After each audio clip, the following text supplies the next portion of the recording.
Aloha, and welcome to Risk and Reality, the podcast where cyber threats meet the real world. Things have changed. Cyber attacks are way up. The days of thinking, it won't happen to me, are over. One wrong click, one stolen password, one bad decision. Your business is one click away from disaster. Cybercrime isn't just an IT problem, it's a business problem. And if you think your company is too small to be attacked, think again. You're not too small to be a target, just too small to make the news. The real cost? Downtime, revenue loss, regulatory fines, lawsuits, reputational damage. The aftermath of a cyber attack can cripple your business before you even know what hit you. Hosted by Don Mangiarelli of Cybersecurity Hawaii, this show dives into the threats lurking in the digital shadows and what they really mean for your business and how you can fight back. Because in the world of cybercrime, the risk is real and so are the consequences. Welcome to Risk and Reality, brought to you by Cybersecurity Hawaii. Aloha and welcome, everyone. This is the Risk and Reality podcast. I'm Don Mangiarelli, your host, and today we have the pleasure of being joined by Jeff Crume. Jeff is an internationally recognized cybersecurity expert and thought leader. He holds the title of IBM Distinguished Engineer, which is IBM's highest engineering honor. And he's also the CTO for IBM Securities America. He's got over 3 decades of experience in IT security, and he's been a key voice in shaping how enterprises approach cybersecurity, identity management, and risk. Jeff, welcome to the show. Yeah, thanks, Don. I appreciate it. And it's actually been 42 years now with IBM, believe it or not. So, Wow. So I did start right from the neonatal unit right onto the job site. So, yeah. And when I was reading that, I was going to say, wow, we're around the same age, but I think you got me by a couple of years. It sounds like it. Sounds like it. And I'll just make clear that even though, yes, I work for IBM, on this podcast, I'm expressing my own personal views, not the views of the company. The lawyers want me to say that, so I did. Check that off the list. Don't blame me. Don't blame IBM.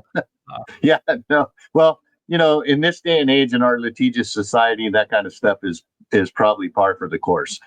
Absolutely. All right. So just getting into the meat of the subject here, what got you interested in computers and networking in the first place? Gosh, I think the first time I ever saw a computer, it just clicked for me. I remember I was always planning to be a doctor as a kid. I was very clear that's what I was going to be. I watched all the medical shows I could on TV, all that kind of stuff.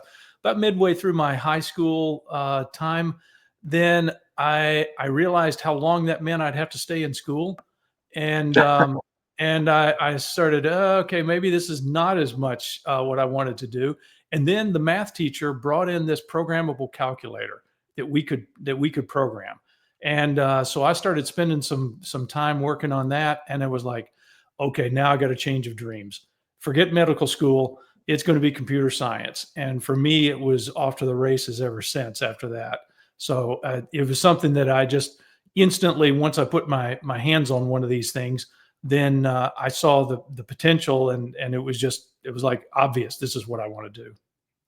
That's interesting, and it's interesting that you say you didn't go to medical school because you thought it would be too long, but you're a PhD. Yes, yeah, exactly. So in a sense, I did get to be a doctor after all. Right? So you just chose a different field than humans. If you need any prescriptions, I'll write them up. No one will fill them, but I can still write them. Yeah. Yeah. It's a prescription. I prescribed that you put some cybersecurity software on here and a commercial grade router. Exactly the prescriptions I can write.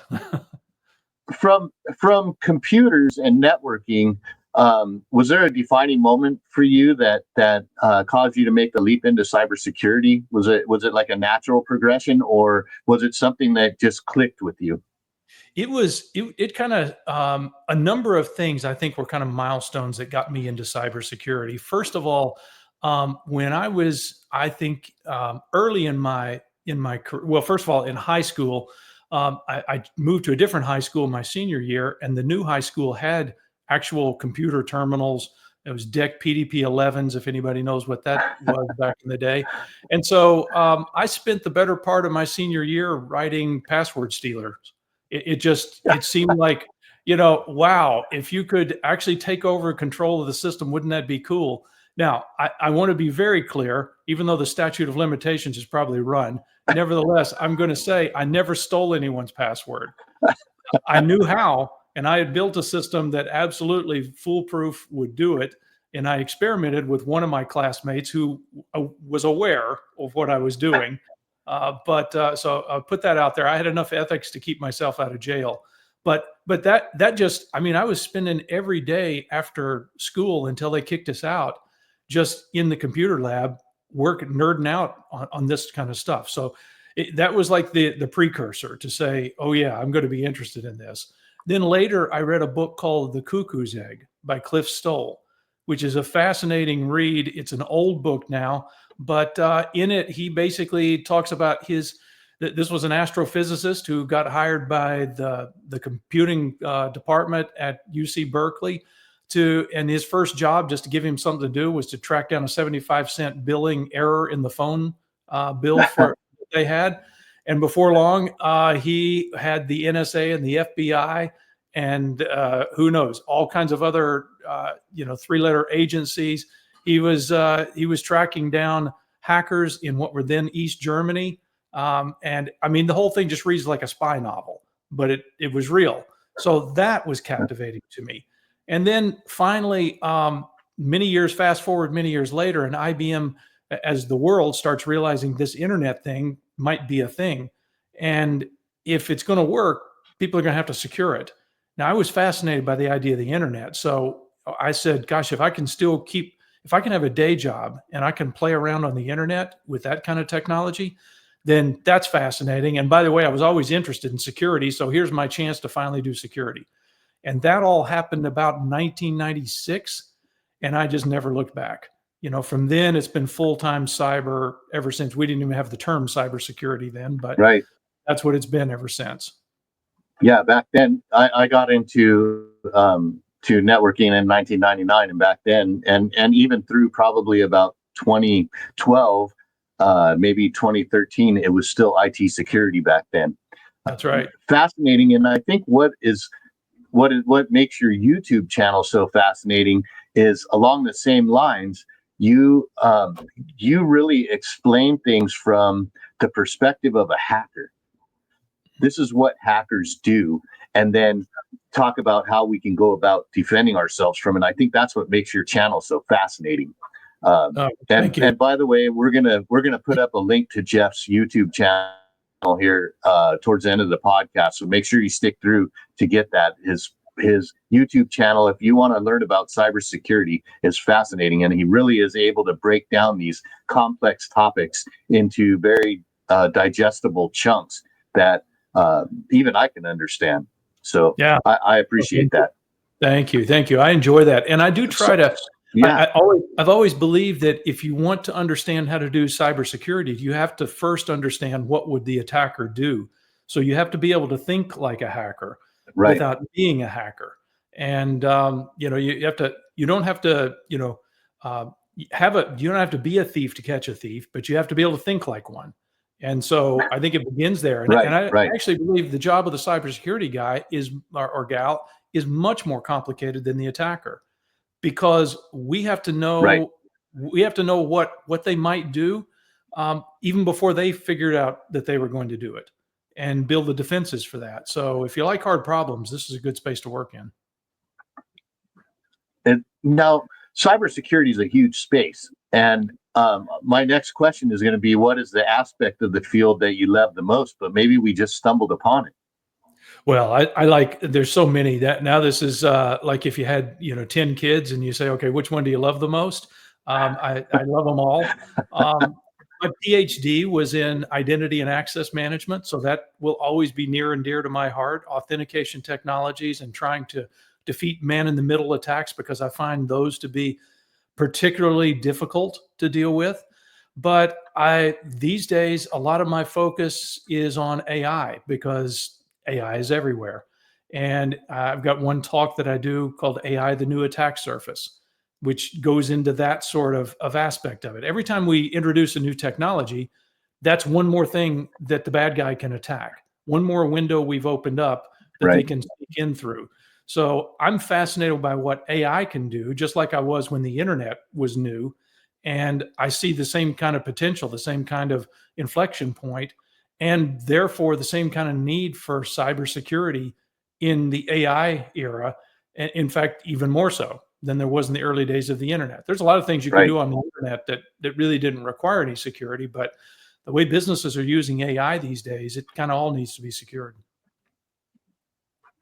Yeah, I agree with you. Um, and you know, one thing that we really need to look at it with AI is as much as it can be efficient and drive efficiency in business, and allow us to do more with less, it can do the same thing for the hackers. Yeah. And Yeah. so we really have this whole, the next 10 years are going to be absolutely fascinating to watch and develop, and Yeah. how we're using AI for defenses and how attackers are using AI to attack. It's Yeah. I really going look to at it. be interesting. There's three different kind of constituencies with regards to AI. There's the businesses, the organizations that looked at AI and said, "Oh yeah, we could use that. That would improve our business. That would improve our efficiency, our operations, all this kind of stuff." The bad guys looked at it and said, "Oh yeah, we could use that. That would improve our business, our operations, our efficiency." You know, and then the cyber community kind of stuck in the middle. It's trying to let the business do what they want to do, prevent the bad guys from doing what they want to do, and then asking a third question: could we use AI as a force multiplier to do a better job of cybersecurity? So Right. aware of the AI based attacks, but also using AI, our version of AI to fight AI. This is it's really interesting. No one knows exactly where all this is going to go, which is what makes it quite the cliffhanger. Absolutely, it makes it fast. I'm like kind of riveted about it, Yeah, and learning about it. I am reading so many books on AI and just trying to educate myself, not only on the good things that we can do with it, but also what hackers can do with it, yeah. and so that we might be able to help companies prevent those types of attacks. And really, again, I think one of the biggest things we have to look at is, hackers really are lazy. They go after the low hanging fruit, and the low hanging fruit are the people that go, I don't have anything a hacker would want.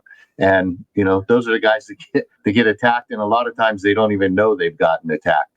Um, my next question: who's been your biggest influence in your cybersecurity journey, either personal, professional, or even philosophical? I guess I'll lean into that last aspect, the philosophical side. I think one of the, if not the best thinkers in the whole area of cybersecurity, IT security, is a guy named Bruce Schneier. And if you're in cybersecurity space and you don't know that name, well, get to know that name. He's produced a monthly free email newsletter, which mostly includes his essays, and he'll have 3 or 4 each month that he writes on various topics, and current events, kind of news things. It's called Cryptogram, and again, it's free. And I'm not getting anything for promoting this. I'm just telling you, I think it's just absolutely incredibly thought provoking, the stuff that he has. Not that I agree with him on everything, because I don't agree with anyone on everything, but Right. I line right up with him on an awful lot of things. And even in the rare cases that I disagree, he's made a strong, cogent argument. And I think the idea of thinking how we think about security and developing a security mindset is so incredibly important. One of the other things I do outside of my day job is I'm an adjunct professor at NC State University, which is my alma mater. So now I'm back there teaching, and I teach a 2-semester part 1, part 2 course that I call Secure Thinking. And a lot of that is inspired by the work that Bruce has done. He's written a ton of books and things like that, but I use a lot of quotes and articles from him, essays from him. And it's influenced the way I think, and therefore I'm using it to influence the way my students think as well. That's again, that for me, that's fascinating. I would really, I don't know if that course is available online, but man, I would be interested in taking that I wish course. it was. It's not, Right, unfortunately. There's Yeah. another course that I also teach at State in the evenings in the fall that is, I wouldn't say the course is online, but a condensed version of the course is online. It's a 10-part cybersecurity architecture series.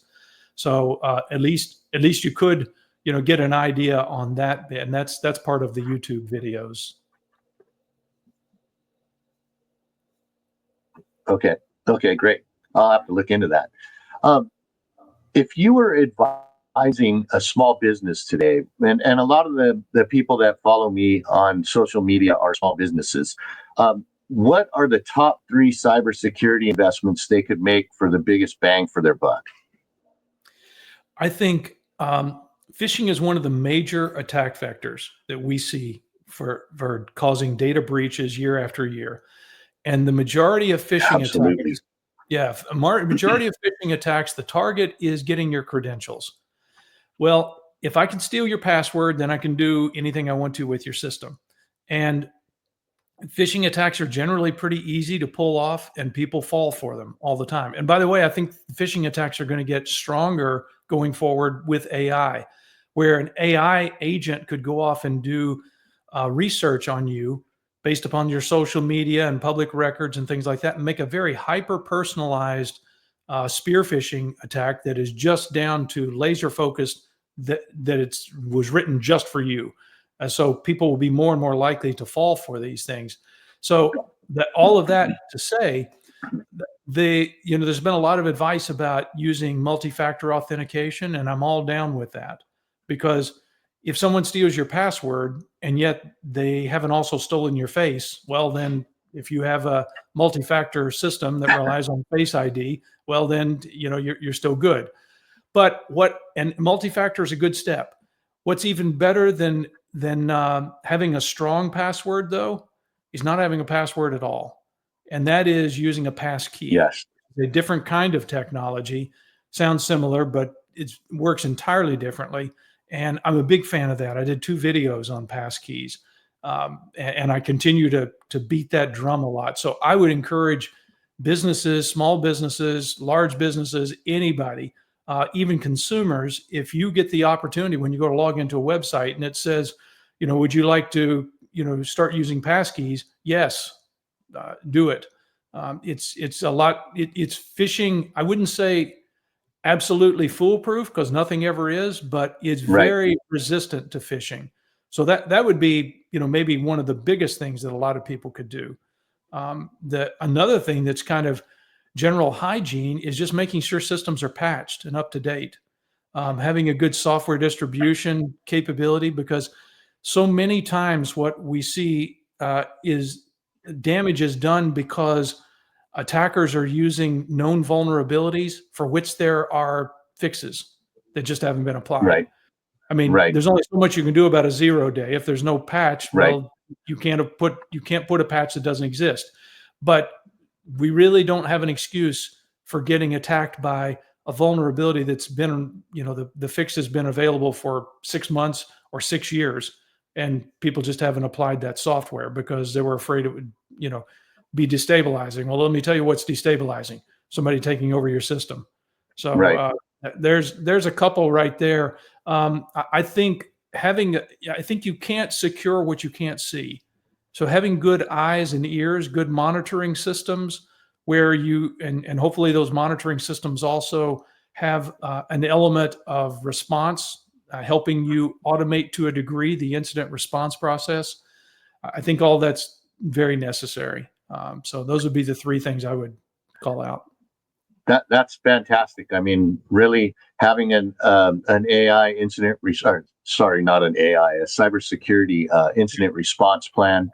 I love the fact that you're talking about passwordless.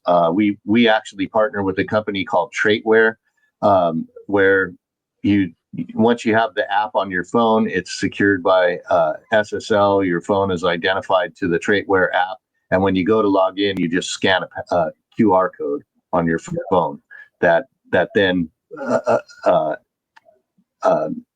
authenticates you to the system. Yeah. Fantastic. And not to make this a advice. commercial, but I happen to work for a company that has similar Yes. software. So Exactly. just leave it at that. What was that company again? There's 3 letters, right? Like a government agency. That's right. Yes, that's right. Another 3-letter agency. Yeah. Right. If you're just joining us here in the middle, we're talking to Jeff Crume.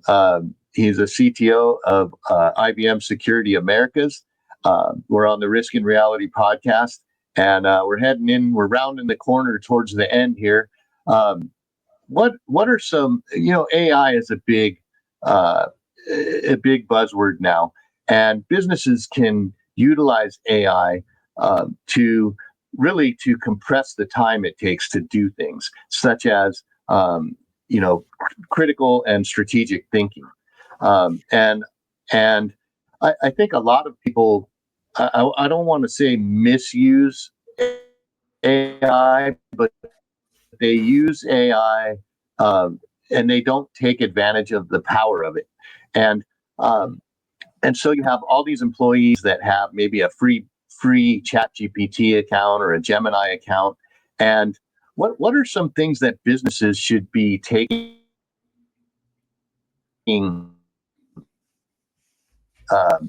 note of around AI? And maybe I and that's something that we're going to get into, but I'm just thinking really singularly from a strategic standpoint and executive standpoint. What should executives be thinking about in implementing AI in their businesses? I think the first thing they should think about is making sure that they don't have employees using public AIs and putting sensitive information in them. And that's a big problem because it's so easy to just go to one of these publicly available free AI chatbots, and they do amazing stuff. And we get kind of lulled into, oh, well, I just asked it this question. That's fine. Then I ask it that question. Then I ask, oh, here's a document. Can you summarize this for me? Oops, there's confidential information in that document. So one of the things that needs to happen is you can leverage the power of that AI, but you need to do it in a private instance, one where, or if it's not a private instance, one where your IT organization has vetted it and made sure that basically everything you feed into it is not being used to train the next AI model, because then all of a sudden your confidential stuff isn't confidential anymore. And I think that's a big exposure. And the way that a lot of organizations have tried to deal with that exposure is say, we don't allow it, just don't use it. And I think that is one of the most ineffective ways to deal with the problem, personally. Don't say no, say how. If you say no, you drive the behavior below ground. If you say we're going to block this AI chatbot at our firewall, fine. Everybody's got one of these, and they just use this to access it, and then you don't see it because that's not going through the firewall. So it's much better to say, let's do this out in the light. Let's give you an AI that you can use that we have vetted, that isn't going to be leaking all of our data, that meets our security requirements, and use this one. Don't use all the others. If I just say no, you're going to use all the others. But if I give you an alternative that I can explain to you why it's better to use this one, I think most people will move in that direction. So I think that's where it starts. The organizations that say no, the users will figure out how. It's better for you to figure out how and tell them how to go about doing it. So I think that's job one when it comes to this. The second is AI, as I mentioned before, is a new attack surface. We have all the same kinds of attacks that we've ever had on any IT system ever before. So we don't get to skip any steps. But now we have to add a few more. We're going to have to figure out how to secure the training data, how to secure any other data that's used if we're using what's called retrieval augmented generation, other data sources and things like that. We've got to secure the models themselves and know where they came from, have a governance process around those models, just like you wouldn't bring software in from any old place and put it in your Right. environment. Well, that's what people are doing with AI models, because most people are never going to build one of these models. They're just going to pull it off of a publicly available source like Hugging Face. So be able to vet those models and make sure you know where they came from, that what they're going to do, and then build in the defenses against usage-based attacks, against model theft that can happen through siphoning off little bits of information. But the number one, according to OWASP, the Open Worldwide Application Security Project, which has produced a top 10 list of web application security vulnerabilities for years, they came out with a top 10 a couple of years ago for LLMs, large language models that are underneath all these chatbots. And they said number one is prompt injection. And that is a very difficult attack to deal with. Not impossible, but it's a difficult one, where people basically socially engineer the AI into doing things it shouldn't do. You basically give it prompts, you tell it, give it new instructions, operate within this context, and it starts operating within that context. And then it does things that the makers of that AI or the people that stood it up didn't intend for it to be doing. So we got to make sure that the AI doesn't get abused that we're using out there as well.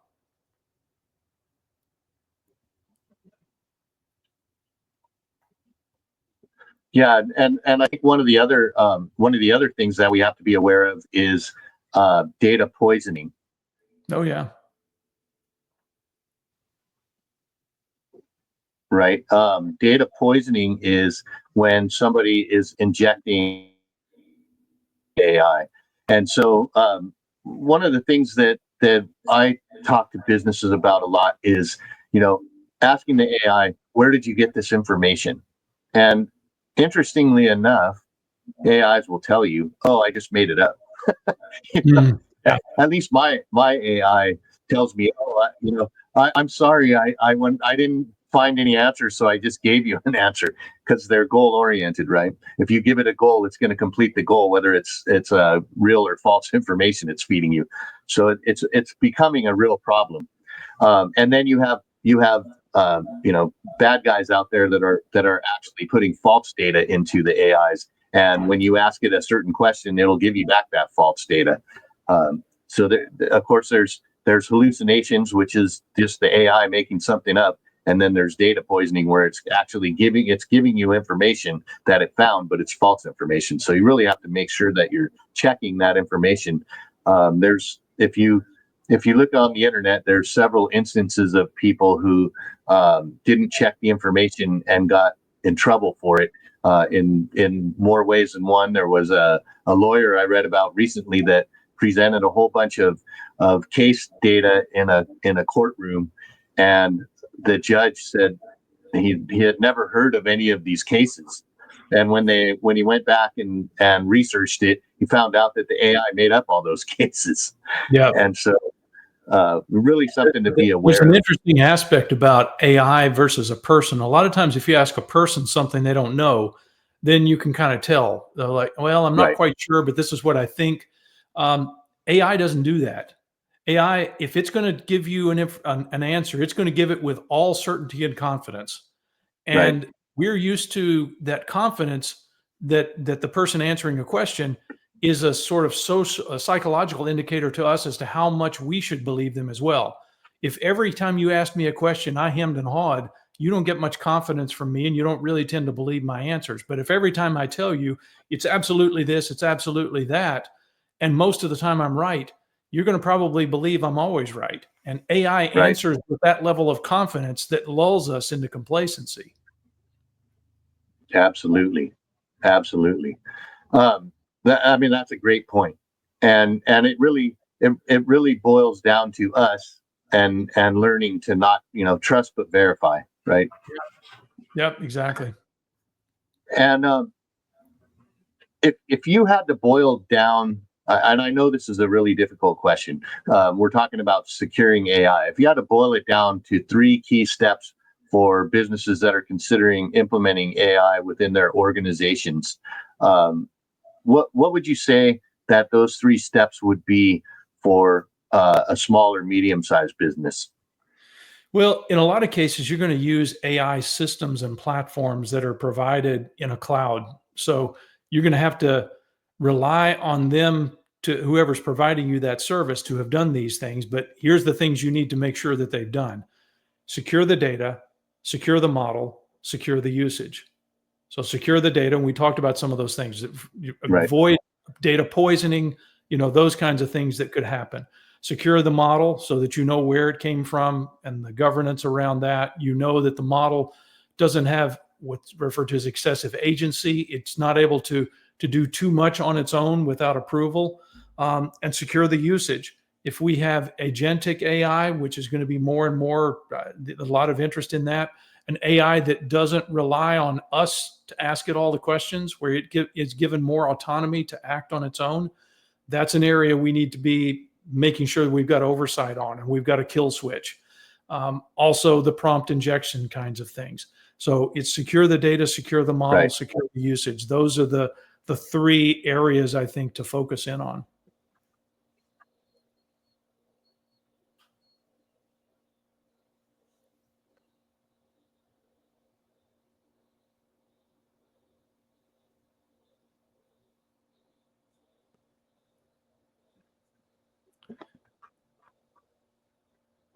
That's great advice. And I think really, just to add to that would be, if you're a small business or a medium business and you're planning to implement AI within your business, if you're not sure how to do it, hire someone out, because it could easily result in a disaster if you don't secure it. Definitely. One final thing, one final key insight. If you could leave the audience with just one message, what would that be? Oh gosh, keep learning. Just keep learning. If you don't like learning, you're in the wrong field. If you do, well, then you might be in the right field. Because the one thing that one of my favorite sayings is, I didn't make this up, is if you're satisfied with your security, so are the bad guys. So never be satisfied. Right. Always be moving. Always, make yourself a moving target rather than a stationary one, and keep learning. And I mean, just on a personal level, for instance, I got my bachelor's degree in 1984. They put it on parchment, the diploma. It was that Right. old. I got my PhD in 2019. So there's my message in that is, you're never too late to learn. There Right. can be a huge gap, and I was learning all those years in between. I just wasn't going to university. So university is one place to learn. YouTube is a great source of information and a terrible source of information, just like AI. You're going to Right. see the good, the bad, and the ugly out there. And I'll let you decide if my videos fit in which one of those three categories. But I know I've learned a ton on there, but you got to be careful. Some of the sources are better than others. So definitely, take a look and take advantage. It's never been easier to get access to this kind of information and learn. So take advantage of that. Absolutely. Absolutely. And if you want to be fascinated, this is a great YouTube channel to go to. This is Jeff's YouTube channel. You could probably spend weeks on there and months learning about cybersecurity and some of the other things that Jeff talks about. And again, I'm just going to say, one of the amazing things about it, Jeff, is your ability to take these really complicated topics and break them down into bite-sized chunks that are actually understandable to the common person. And I really appreciate that you do that. We've been talking with Jeff Crume today, CTO with IBM, and for IBM Americas, CTO of security for IBM Americas. He's been talking on his own today. All of his everything that he said today has been what he thought and not affiliated with IBM. We're just saying that to give him some credibility. He's been with IBM for 42 years. He's a fascinating guy. And I highly recommend that you go check out his videos if you haven't and you're interested in this kind of stuff. Jeff, thank you so much for joining us today. And is there anything you'd like to leave the audience with? Just keep learning. Like I said before, keep learning. There's so much happening out there. You definitely will not get to the end of the internet, and you won't get to the end of AI. All right.